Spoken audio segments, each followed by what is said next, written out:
Assertiveness, the quality of being self-assured and confident without being aggressive. Now, I'm sure that all of you guys have heard of this trait before and probably think of it as a desirable quality to have. It makes things easy to communicate your thoughts and feelings to other people and to yourself too. Like, for example, when a friend asks you to hang out but you reject them because you probably had a stressful day or week and you just want to relax by yourself. They keep insisting, but you've made your decision in how you choose to take care of yourself. Or maybe a friend of yours has a personal problem, but unfortunately you don't have the energy for it. And so you kindly let them know that you'd be willing to listen or help them at a later time. Seems easy and simple, right? Well, not exactly. While I applaud to those of you who are quite familiar with your emotional boundaries, I, along with a few others, would beg to differ. I understand that some people like myself might have trouble saying no because we want to help others, as we are taught that it is the right thing to do. But it is kind of unreasonable to say yes to every favor that is asked of us, as we have our own needs to take care of too. It's easier to reject someone who asks to see your homework answers, but it's harder to tell your friend that you can't be there for them even though you want to. And so, a couple months ago, I decided to stay up until 3 or 4 a.m. on a school night to listen to a friend vent because they were going through this difficult situation at the time. And I wanted to be there for them. Needless to say, I woke up the next morning with 4 hours of sleep. I don't regret being there for my friend, but I knew that I wouldn't be able to stay up that late again for the sake of my physical and mental well-being. But I wasn't exactly sure what to do because I didn't have the heart to tell them that I couldn't be there for them, as I'm the kind of person who's willing to sacrifice myself for the sake of others. And in a way, I guess I have a fear of not being able to live up to the promises that I make. Our needs are kind of like having vegetable farms. Everyone has their own things to grow, and when you see your neighbor struggling, you'd probably want to help them. But it probably wouldn't be a good idea if you just completely ignored your own farm to fend for itself.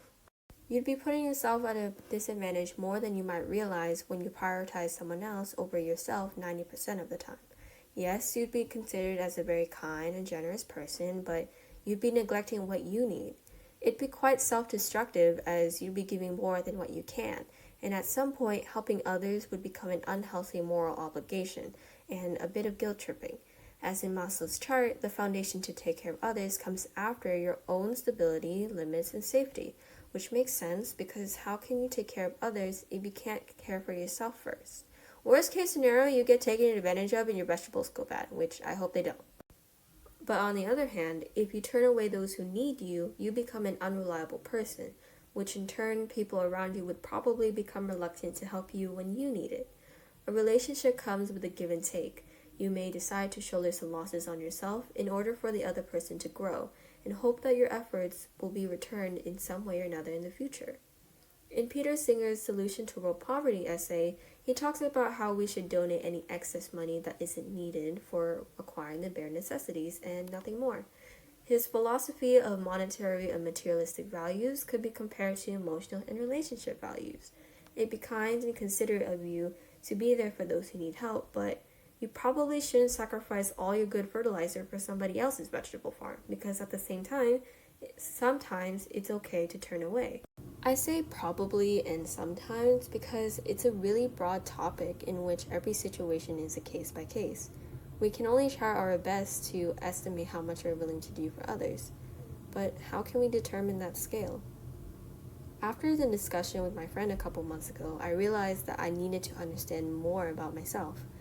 I asked myself what my values were, how much do I care about others and myself, and what's the severity of the situation? Is it something that can wait until later, or does it need to be dealt with now? Something I'd say we use very often is our moral compass. However, morality differs from person to person, and the only thing you can really go off of in developing your own morals is through understanding your behavior in life experiences. This has influenced me a lot when I had to think about what my priorities were, but it's still hard to figure out how to express myself because what if what I say might hurt someone's feelings? But in spite of the difficulty, it's important in any relationship to have communication because it prevents misunderstandings and for those involved to have full context of the situation. You won't be able to know how the other person will react to what you say, but being assertive would be helpful because it's a form of saying what needs to be said in a respectful way. Some may be reluctant in being assertive because they don't want to tell other people what to do, or I guess being quote unquote bossy. But I think that's more so in the context of being domineering or forceful compared to being self-confident. Because in a way, assertiveness demonstrates self-respect. It's important to remember that when you take care of yourself, you'll have room to take care of other people too. And you'll just have to trust that they'll understand that even though you can't be there for them at that moment, you still care about them very much. I'm still in the process of figuring out what my values are, but I know I'll be able to eventually figure it out through my experiences in life. And I encourage all of us to try and have a better understanding of what our needs and values are, as it'll become a lot easier for us to be able to decide what would be the best course of action to produce the least regrettable outcome. Because at the end of the day, how you approach and handle situations is dependent on your character. I'd like to thank everyone who helped me out by answering my surveys and to those who helped me with my scripts. I definitely wouldn't have been able to make this project happen without them. Let us strive to help each other grow and have healthy vegetable farms. Thank you guys for watching, and I will see y'all later. Peace.